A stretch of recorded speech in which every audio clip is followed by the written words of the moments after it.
Live from the Anajar and Levine Accident Attorney Studios. The man your man could smell. Theo Dorsey is theoretically speaking. But are you a different animal and the same beast? What does that mean, Kobe Bryant? Streaming live on YouTube, here's Theo Dorsey.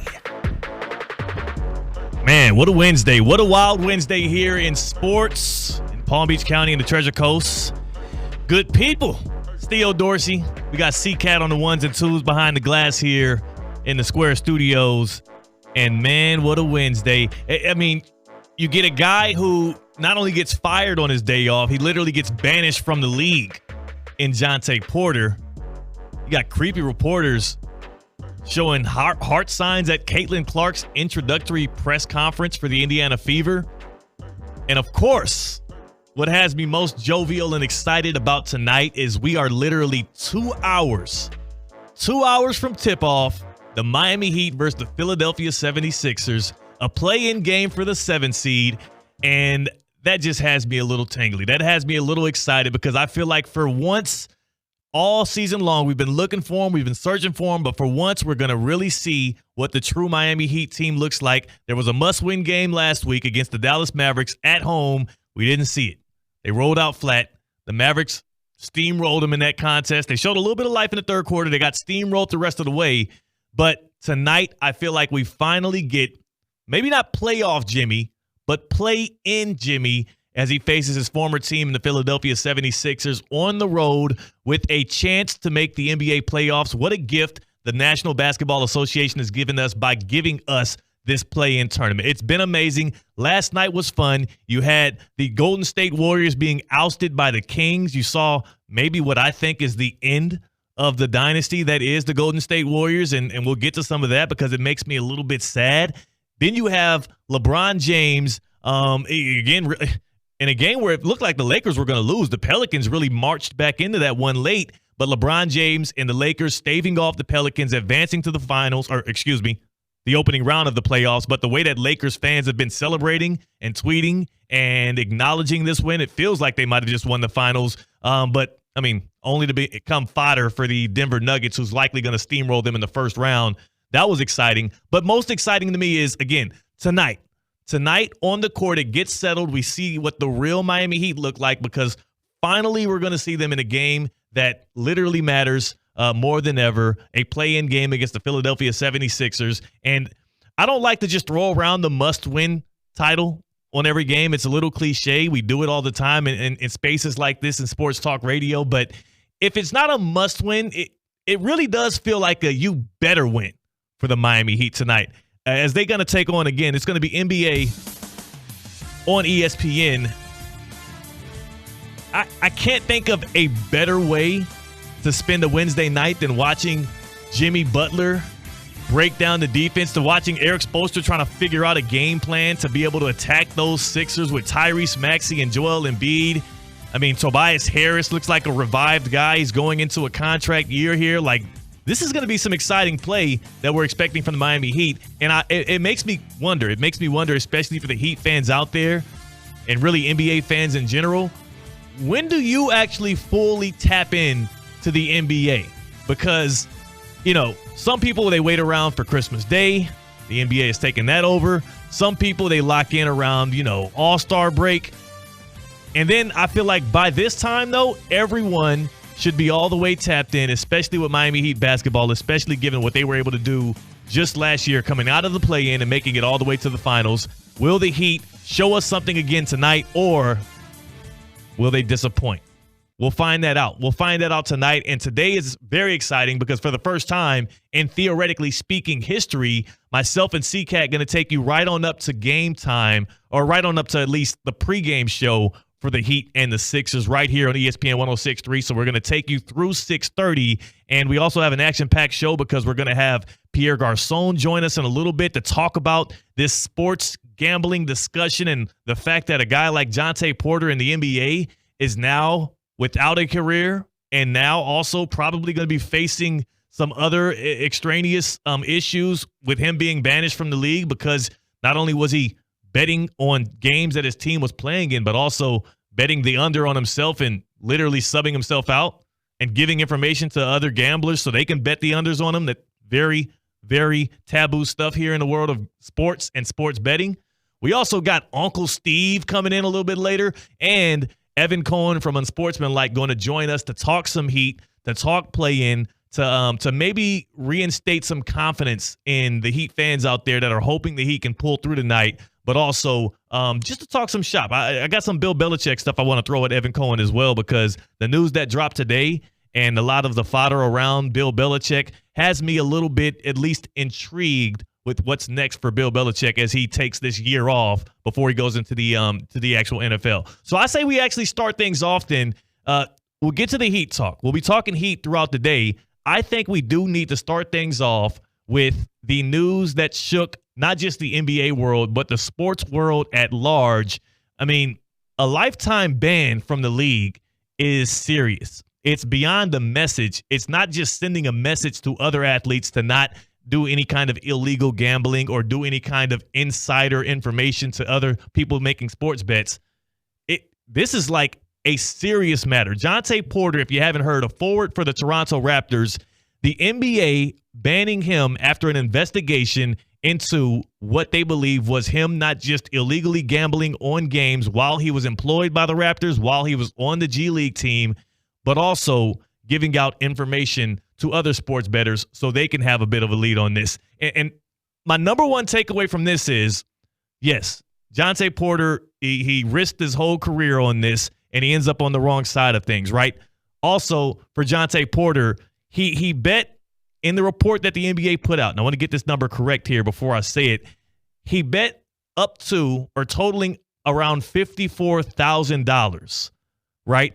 He bet around $54,000 amidst parlays and all kinds of other ways that you get in on the action, and his winnings netted him about an earning of $21,000. So he ended up making a little bit of bread, right? His NBA contract is around $600,000 a year. He'd probably, I mean, that's chump change to a guy that's making some real bread.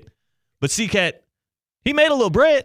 Yeah, a little is putting it lightly in the fact that if you know for a fact that you're not going to hit your overs, you would think he'd make a little bit more money than just $21,000. Well, he couldn't make it obvious. I think that's part of it. He probably didn't want to put too much on. He probably was testing the waters a bit, and he got caught like immediately. Right, it didn't matter. Because you remember when this Jontay Porter stuff came out a few weeks ago, back in March, it was because there was a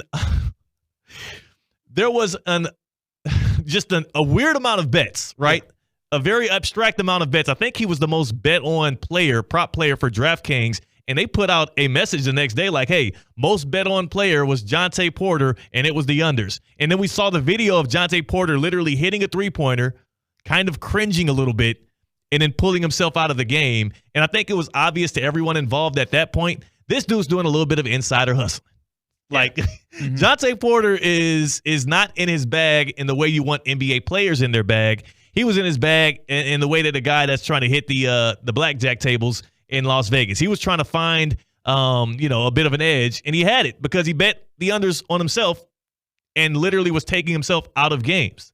And this was going to happen to somebody at some point, right? So Jontay Porter isn't necessarily especially malicious or especially gullible. This could have been anybody. It just happened to be Porter first, and he happens to be the example that got caught. Yeah, he's the guy that got caught. He's the first one to be made an example of right here when it comes to sports betting. But on top of that, what it really should send a signal out to people is the funniest part I found in it.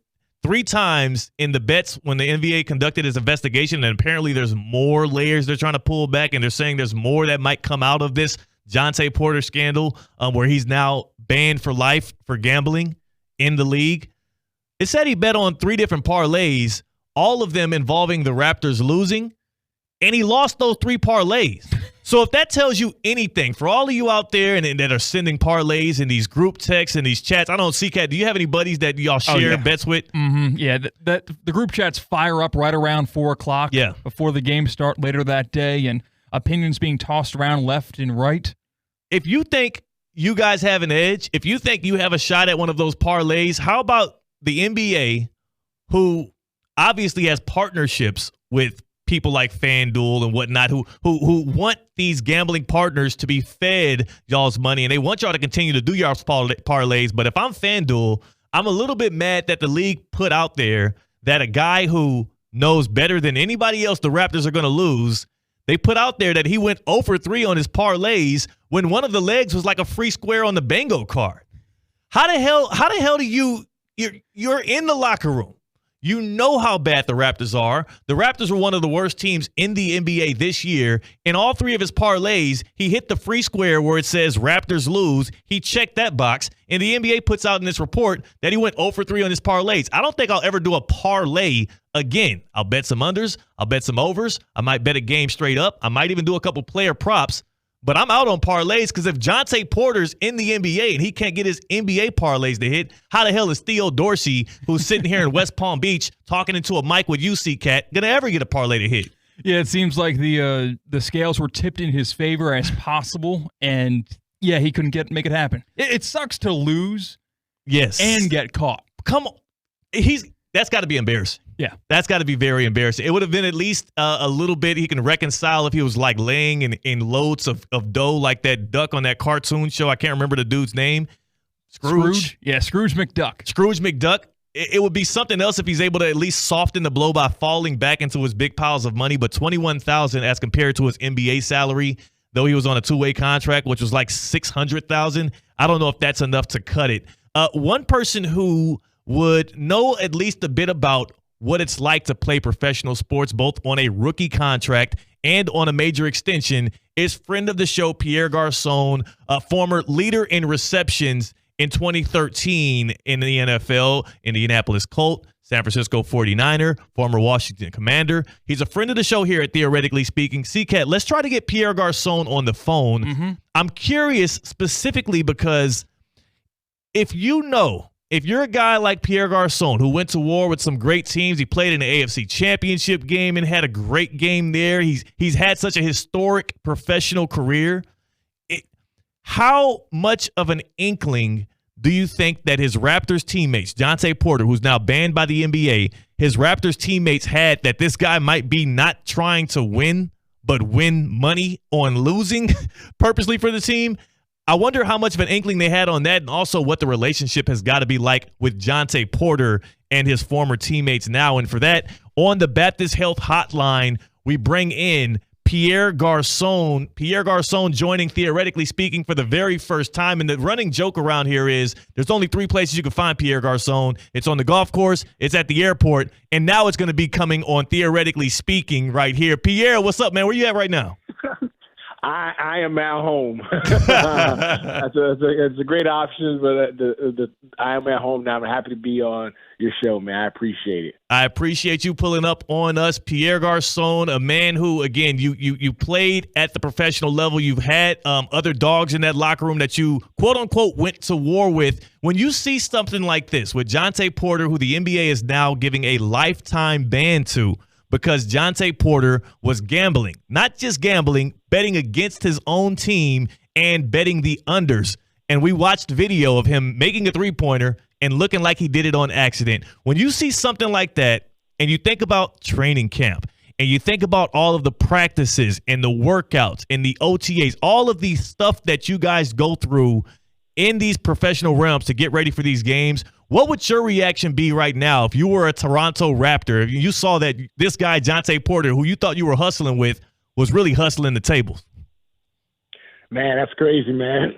It's like you never think it would happen in your locker room or, somebody next to you because, you're working to get paid, you get paid through your job and let alone, do it in another way. It's like, it's crazy, but yeah, it's unfortunate for him because he's a young player and everybody dreams to be a professional athlete and to get banned for life. It's life-changing. It's legitimately life-changing. I'm curious. I mean, you both played on a rookie contract, which I know people look at some of the numbers and they're like, oh, man, don't complain about how much you're making. You're in the league. You're living the dream. But you played on a rookie contract and you also played on a major extension. I mean, this is a guy that was playing on a 2-way deal, $600,000 a year with the Toronto Raptors. He probably didn't know what his next paycheck was coming from. I mean, it feels like a guy like that on a smaller deal, you're more susceptible to trying to find other ways to get income. So it's one of those weird things, right? Like, do you think his teammates even are that mad at him right now on the backside because they're looking at it like, yeah, the dude was trying to hustle. I don't. What do you think of that side of it? I never really looked at it as that side of it as like him trying to make more money. Honestly, I think it's an addiction and just get out of hand because people have different vices, and this one just happens to be gambling, and it's tough because it's just an unfortunate story for everybody because the guys, we know players come and go out of the locker room, but for it to come like that, it's unfortunate. Is it ever talked about amongst athletes? Is it ever talked about not specifically them themselves gambling, but the sports gambling stuff as a whole? Because I know that we have all these stories of athletes who get berated more because they didn't hit certain player prop overs or unders and whatnot. Did you deal with any of that, and how much is sports gambling just discussed in the locker rooms? Honestly, it's like a different space. There's guys that gamble, and then there's guys that don't gamble. There's guys that I felt like when I was in the locker room that we were always gambling every day because we're betting that we're going to win. We're going to win. We're going to win, and we're putting in the work already to win. But there's guys have different way to spend their extra time, and I think this is just what it is, and I don't think guys really talk about betting because it's always been a taboo thing until lately. And when everybody else is betting, players bet too. But actually in the casino through other sports bookies and stuff like that, which is dangerous. But we're already betting, every day we go to work. Right, you're betting on yourself. You're betting that your body gonna make it through that game or that workout. Right, that we're gonna win. That's it. We're betting that we're gonna win. Yeah. But Pierre Garcon here on Theoretically Speaking, and you know what I wouldn't bet on you against is a game of golf. We hit the Palm Beach par 3. What was that, like a few weeks ago, right? Beautiful place.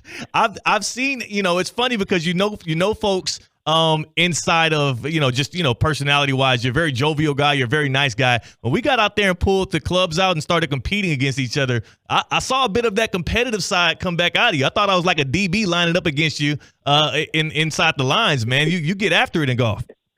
Well, it's a one-on-one game, and I enjoy winning. So that's what we always bet on winning. Right. Now I'll be seeing you this Friday, right? This Friday, you're going to be out at the Palm Beach par 3, and it's an event, right? It's an event that we're going to be covering for ESPN West Palm Play. What's happening at the Palm Beach par 3 on Friday morning, and why should we be excited to get out there? This Friday at the Palm Beach par 3, Friday 9 a.m. we're having a shotgun par 3 tournament with Junior Achievement. I've partnered up with Junior Achievement. They love to educate and mentor young kids in our community, and I'm happy to be a part of that because I enjoy giving back some resources that I've had to help me out through my life. Right. Now, see, you got Raheem Mostert going to be out there as well. And you all, I know that the golfing is going to be happening. What does Junior Achievement mean for the community? What's the goal for them? And then also, how can people get involved if they want to be able to either get out there or donate to the cause? Definitely, man. To help out, to volunteer, that's our main goal, to help out the community, young people in our community by, providing, financial literacy, education to them, as well as just mentoring them so that we can help guide their life so that, make their world a little better. The young people are our future. So we're putting them on the right track so they can do well. Junior Achievement is looking for volunteers to help out. I'm going to have a couple of my NFL friends out there playing golf and, mingling and mentoring some of the young kids of Junior Achievement. So it's going to be a great day full of activities and just having a great time and giving back to the youth. That's our goal. I love it. If you want to get involved with Junior Achievement, 954-232-3806. We'll be out there Friday morning. We'll cover it. Subscribe to ESPN West Palm Play on YouTube. ESPN West Palm. I'll have the story, and I'll also get a couple shots of Pierre golfing just to show y'all how sweet that swing is. Man, you really got it going. I need to get back out there with you, but I want to practice first so you don't whoop up on me again. We're always practicing, man. When we're playing, we're practicing. So I'm looking forward to the next time. And I have to try to keep getting better because I'm looking to play in better tournaments. I like tournaments like in Hope Sound, Yeah. the Jordan course. Well, yeah, I was about to say when you go there, you got to really bring your game, and you also might want to bring some bucks because there might be some betting going on out there as well. I'm looking forward to it. Alrighty, Pierre Garcon, appreciate your time, man. I'll see you there soon. I'll see you Friday morning. I'm out there at the Palm Beach Par 3. That Pierre Garcon joining us on Theoretically Speaking, talking a little sports betting and some golf as always. That's what you're going to get when you get Pierre Garcon on here on the Baptist Health Hotline. Speaking of Baptist Health, are you experiencing foot and ankle pain and need to see an expert in the field? Baptist Health Orthopedic Care has a team of foot and ankle orthopedic surgeons and specialists who are regarded as leaders in their specialty. Visit baptisthealth.net/ortho to learn more today. Baptist Health Orthopedic Care combines its resources of experienced physicians and leading-edge treatments and technology to provide an advanced orthopedic, foot and ankle, joint replacement, spine, and sports medicine care. Visit baptisthealth.net/ortho for more information today. Baptist Health Orthopedic Care has offices conveniently located in Palm Beach County through the Florida Keys. Learn more by visiting baptisthealth.net/ortho. Wow. Hey, C-Cat, I feel like with Pierre, he probably didn't want to step on Jontay's toes a little bit there, but he was honest, man. When guys are out there, they're already betting on themselves to win, but that was the opposite of what Jontay was doing. He was trying to make some change, betting on the Raptors to lose, which is what they did. Exactly. It was as selfish as a decision you can make in the locker room, right? I mean, it's pretty much you're in it for yourself and only yourself, unless you're sharing those tips with your teammates, which you probably wouldn't want to do just that. And he shared with a couple of guys, and that's how we got caught. And it was interesting to hear from Pierre saying that there's a gambling group of guys in the locker room, group of guys who don't gamble. So that's a fine line, right? And how close you get to everything. And if you involve yourself with those illegal bookies, like were more prevalent during the time when Pierre was in the league before widespread legalized sports gambling, you were betting illegally. Most likely, if you were betting, unless you were living in Las Vegas, which that wasn't the case. Nope. You got to avoid those problems. You got to avoid those problems. And problems is what Jontay Porter has now because he's going to have to find a new career, but at least he has the $21K. He fumbled the bag, man. He fumbled the bag.